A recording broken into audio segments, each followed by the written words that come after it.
All right, everyone, welcome back. Today we're diving into a topic that probably hits close to home for a lot of you, that nagging feeling of relationship anxiety.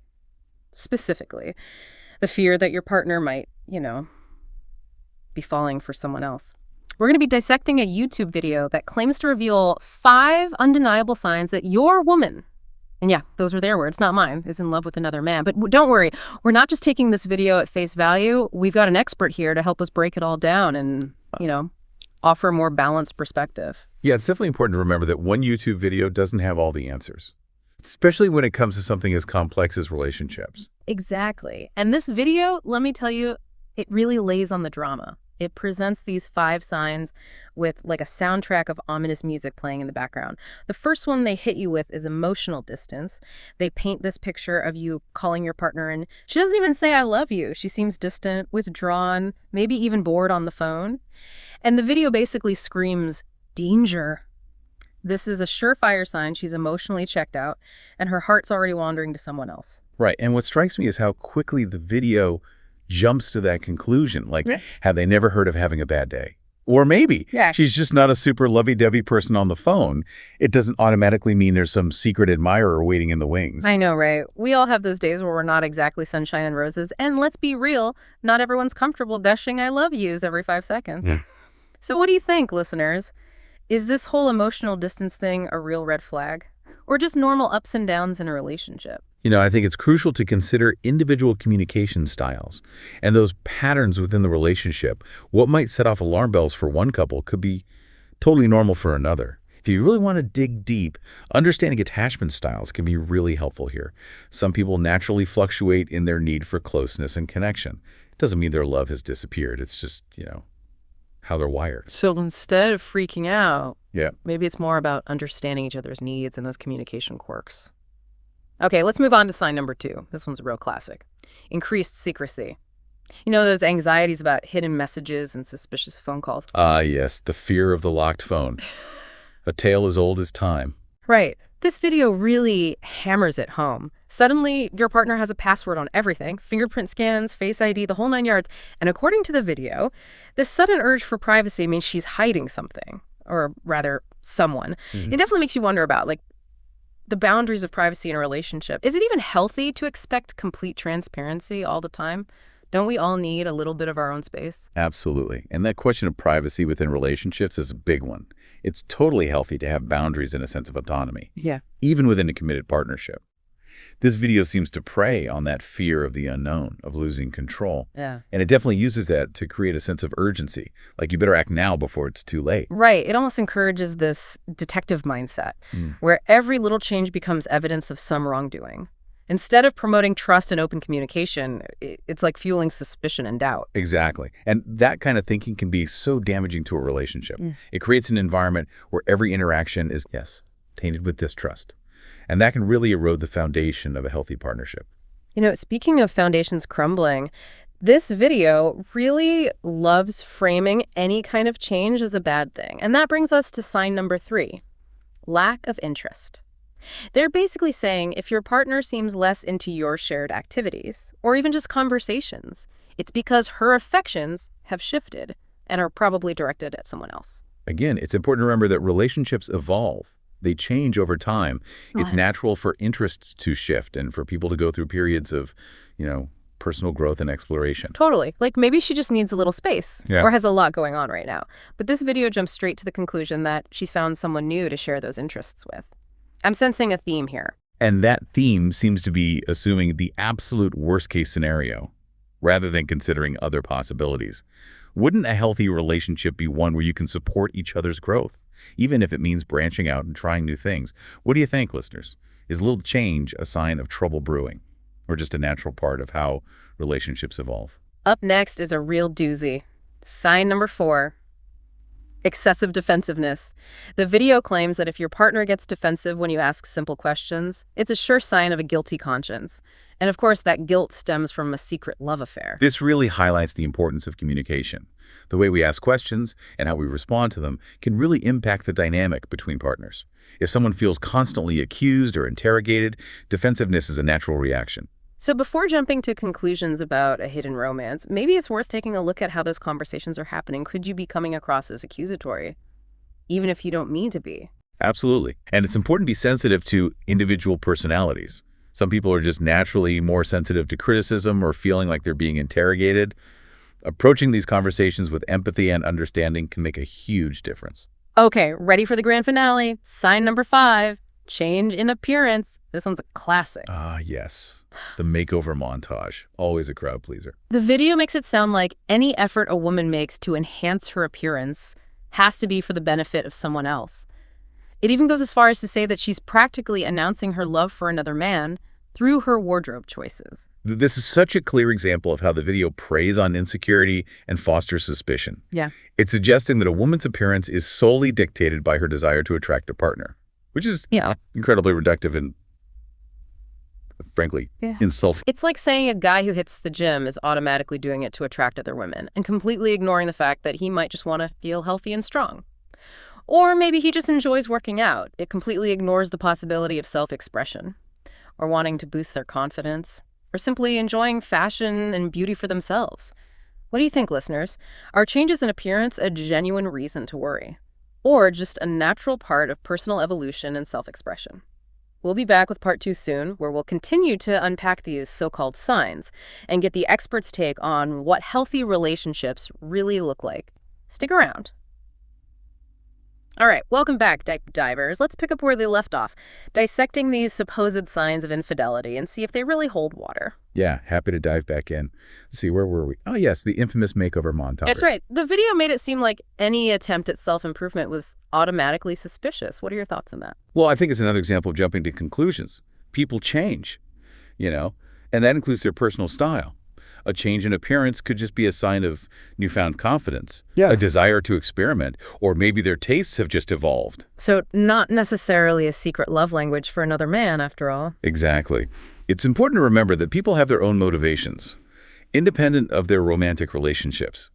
To assume a woman's appearance is solely based on wanting to attract a partner. It's not only reductive, but it's missing a big piece of the puzzle. Yeah, it's like the video is trying to instill this sense of paranoia and distrust instead of encouraging healthy communication and understanding. That's a really insightful observation. Content like this often thrives on fear and insecurity. It's designed to keep you hooked, even if it means, amplifying those anxieties and promoting some pretty unhealthy relationship dynamics. Speaking of unhealthy dynamics, the whole tone of the video is pretty heavy on accusations and assumptions, wouldn't you say? I think that's a fair assessment. It relies heavily on generalizations and these fear-mongering tactics. It uses dramatic language and exaggeration to paint this picture of imminent betrayal and urges men to be constantly on guard against their partners. Yeah, even the title itself, "Your woman is in love with another man." It starts off on a pretty accusatory note. Oh, absolutely. The title is a perfect example of how the video aims to trigger insecurity and suspicion right from the start. It sets the stage for this narrative where the woman is already guilty, and the viewer is supposed to uncover her supposed deception. It's almost like it encourages this detective mindset, where every little thing becomes a clue to some infidelity. Right, and that type of thinking can be so damaging to a relationship. Instead of fostering trust and open communication, it breeds suspicion and doubt, creating an environment where every interaction is viewed with distrust. It's almost like a self-fulfilling prophecy. The more you look for signs of infidelity, the more likely you are to find them, even if they don't actually exist. Exactly. It creates this cycle of anxiety and distrust that can really chip away at the foundation of a relationship. Okay, so if this video isn't exactly a guide to healthy relationships, what should people focus on if they're dealing with these anxieties? Well, the foundation of any healthy relationship is trust. And trust is built through open and honest communication. If you're feeling insecure or anxious about your relationship, the first step is to talk to your partner. Yeah, that sounds a lot more constructive than, say, combing through their phone for incriminating text messages. Absolutely. Share your feelings and concerns, but do it in a calm and a respectful manner. Listen to your partner's perspective and try to understand where they're coming from. And remember, communication is a two-way street. It's not just about expressing your own feelings, but also actively listening to your partner and genuinely trying to understand their perspective. That's a great point. Relationship anxieties are common, but how we choose to address them can make all the difference. Instead of giving in to suspicion and that urge to monitor your partner's every move, Let's focus on cultivating an environment of trust, empathy, and open dialogue. Yeah, that's easier said than done sometimes, right? Especially when you have videos like this one adding fuel to the fire. You're right, it can be challenging. That's why it's so important to be critical of the information we consume. Not everything we see or hear online is accurate or helpful, especially when it comes to something as complex and nuanced as relationships. So, deep divers, before you spiral down that rabbit hole of internet-fueled relationship anxieties, take a moment, remember the importance of open communication, and maybe put down the magnifying glass. Good advice. We'll be back soon to wrap up this episode with some tips and strategies for addressing relationship anxiety in a healthy and constructive manner. And we're back for the final part of our deep dive into relationship anxiety. Hopefully by now you're seeing that a lot of that fear-mongering stuff out there. Well, it's not very helpful. So let's ditch the paranoia and talk about some healthier ways to deal with those moments of doubt, those moments that can sneak into any relationship. Absolutely.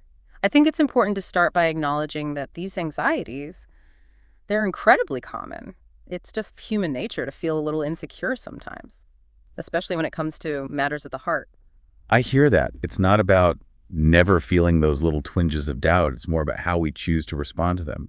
So how do we even recognize when anxiety is kind of taking over? That's a great question. It really comes down to paying attention to your thoughts, your feelings, your behaviors. Are you constantly checking your partner's phone, for example? Or reading into every little shift in their mood? Basically, if you're acting like you're in a bad spy movie, it might be time to take a step back. Exactly. Another thing to watch out for is how these anxieties are impacting your overall well-being. Are they causing you significant distress, affecting your sleep, appetite, or concentration? Are they making it hard to enjoy your daily life? Yeah, those sound like pretty clear warning signs that it's time to, address these anxieties head on. But how? Well, one thing that often gets overlooked is the power of self-care. It's tough to be a supportive partner if you're running on empty. Taking care of your own physical and mental health is essential for maintaining a healthy relationship. That makes sense. If you're already stressed and feeling depleted, it's way easier for those insecurities to take hold. Make sure you're getting enough sleep, eating nutritious foods, doing things you enjoy, and prioritizing your own happiness. It's not selfish, it's crucial. What about setting boundaries? I know that can be tricky for some people. Boundaries are essential for any healthy relationship. They help establish clear expectations and allow each person to keep their own sense of identity, their own autonomy. It's about respecting each other's needs and creating a dynamic where both partners feel comfortable and secure. So when it comes to tackling those deeper relationship anxieties, where do we even start? That video we talked about definitely wasn't giving out any helpful advice. You're right, it was more about fear than solutions. But the good news is there are healthier, more effective ways to approach these challenges. And it all starts with communication. Communication. Seems like we keep coming back to that. It really is the foundation of any strong and healthy relationship. If you're feeling insecure or anxious, the most important thing you can do is talk to your partner. Share your feelings openly and honestly, but be mindful of how you approach it. So less accusations, more like expressing those insecurities and needs in a way that opens up a dialogue. Exactly. Instead of saying, "You're always so distant," try something like, "I've been feeling a little disconnected lately and I miss spending quality time with you." It's about framing your concerns in a way that encourages understanding, not defensiveness. That's a great example. But what if you're struggling to even put those feelings into words? That's where journaling can be really helpful. Writing down your thoughts and feelings can help you process them and maybe identify patterns or triggers that are contributing to your anxieties. It's like having a safe space to unpack those emotions without fear of judgment or conflict. And once you understand your own feelings better, it becomes easier to communicate them to your partner. Absolutely. Remember, the goal is to build connection and understanding, not create more distance and distrust. Sometimes I think we forget that relationships are a journey, not a destination. There will be bumps in the road, but it's about how we navigate them together. I totally agree. And sometimes those challenges can feel really overwhelming. It's important to remember that seeking professional help is always an option. A therapist can give you valuable tools and strategies for managing anxiety and improving communication within your relationship. Yeah, it's not a sign of weakness, it's a sign of strength, a sign of commitment to building a healthier, happier relationship. And hey, sometimes we all need a little extra support. That's so true. So, deep divers, remember, when those relationship anxieties start creeping in, Take a deep breath, resist the urge to jump to conclusions, and focus on that open and honest communication with your partner. And don't forget the power of self-care. Taking care of yourself is an act of love for both yourself and your relationship. Well said. Relationships can be challenging, but they can also be incredibly rewarding. By approaching those challenges with understanding, a willingness to communicate, and intention, we can build stronger, healthier, and more fulfilling connections. That's a great note to end on. We hope this deep dive has given you some valuable insights and that you feel empowered to navigate the ups and downs of relationships with more confidence and compassion. Until next time, keep exploring, keep learning, and keep diving deep.